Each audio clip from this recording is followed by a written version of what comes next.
Welcome to the Billboard Mastery Podcast, where you will learn the correct way to identify, evaluate, negotiate, perform due diligence on, select the construction type, build, rent the ad space, and operate billboard signs. And now, here is your host, the guy that built from scratch the largest privately owned billboard company in Dallas-Fort Worth, Frank Rolfe. When I got into the billboard business, I was an absolute nobody. I knew nothing. I had no billboards. I had no experience. I had no resume. I had zero. But I did have a couple advantages over my large company competition. One was that I could move very fast. I didn't have any committee of decision makers I had to go to. If I felt that that deal was a good deal, I could sign it right there on the spot. And I didn't have to ask anyone's permission. Secondly, I had the ability to be creative because I had to be creative by necessity. I was trying to compete in an arena where I was the most poorly equipped of anybody. So I was always looking for locations that others didn't bother to look for. I was trying to find new creative ways of finding locations, of buying signs, of renting the space. And that's a typical mark of the small person who's just starting out or maybe owns, already a handful of billboards. Those are their competitive tools, and that's why often the largest billboard owners in America started out from scratch. And like David and Goliath ultimately overcame the opponent. But the problem is sometimes even small players become complacent. This is Frank Rolfe, the Billboard Mastery Podcast. We're talking about real-life methods not to be complacent. You don't want to be the big company. You don't want those big company attitudes. Those are not good things to have around if you really want to be successful. So let's start off with speed. Now, if you look at any of the large billboard companies out there, they started with just an individual, and that individual understood the necessity of moving fast. So if they saw an opportunity, they jumped on it immediately. If they saw it on Friday at 3, they didn't let it go until Monday because they knew the old adage, time kills deals, and the fact that if they slowed down, they might lose the opportunity.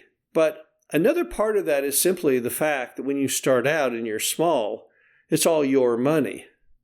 But someone at a big company, well, it's not their money. They don't see any of it. They get paid the same, other than maybe some small bonus, whether they produce anything or not. That's what you're seeing right now in the U.S. government with this entire DOGE program, the Department of Government Efficiency. The government has wasted billions and trillions collectively of dollars, apparently, because nobody cared. It wasn't their money. If it had been their money, none of that would have ever existed. So even as you grow in stature as a billboard owner, you must never forget the value of the dollar.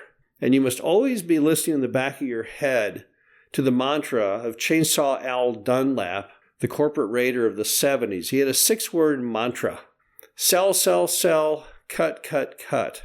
And you need to never forget that. You need to understand that every billboard you bring in creates more money to your bottom line. And every dollar that you spend is a dollar you get to keep in your pocket. And that's a mentality that the big companies do not share. They do not know. It's foreign to them. And that's why they miss out on so much stuff. That's why you can see all those vacant signs in a row on some highways in America. It's not because there's no advertisers who want that space. It's because they don't really care. The space is maybe harder to sell there. They don't want to have to make the calls to get it done. So they just let it drift away. Now, the other issue you have with the large billboard company is that they don't have to be creative. They don't actually have to grow at all. Back when there were plentiful open locations in America, back in the 80s and the 90s, back when I got my start, you would think those billboard companies, the large ones, they would just dominate. They'd be getting all the locations, right? But they weren't. It was a heyday for small startup people. And it makes no logical sense, except for the simple fact that when you've got a steady paycheck, you don't think outside the box. You don't really care to get aggressive because it doesn't really matter to you. And it all filters back on the same issue. It's not their money. So all the time you would see locations that would come and go, and they would do nothing to get them. The number one time you'd see that was as cities expanded. All the time cities would be pushing their boundaries out. They'd be annexing more land. And as they annexed, they would be rezoning the land to commercial, and it would be on the highway.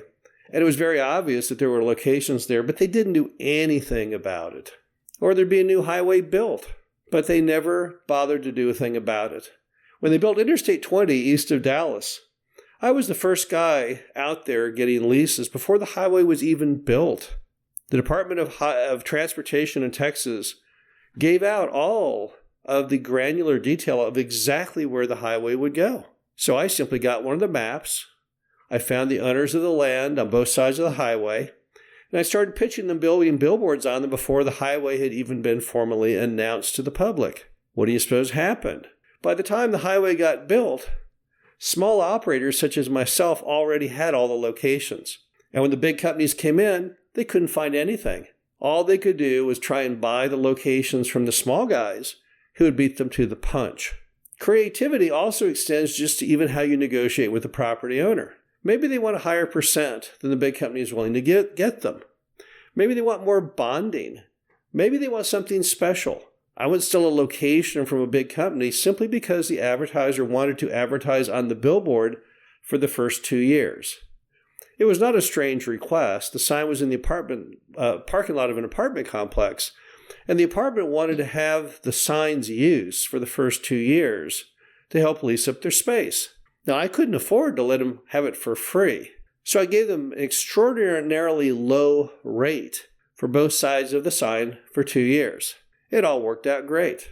It gave me steady income for the day it was built, and then 2 years later, it gave me the ability to readjust to market rents. It also made the bank happy because they knew I had that steady advertiser when the sign was first built that wouldn't let them down. The bottom line to it all is don't ever be a big company, even if you become a big company.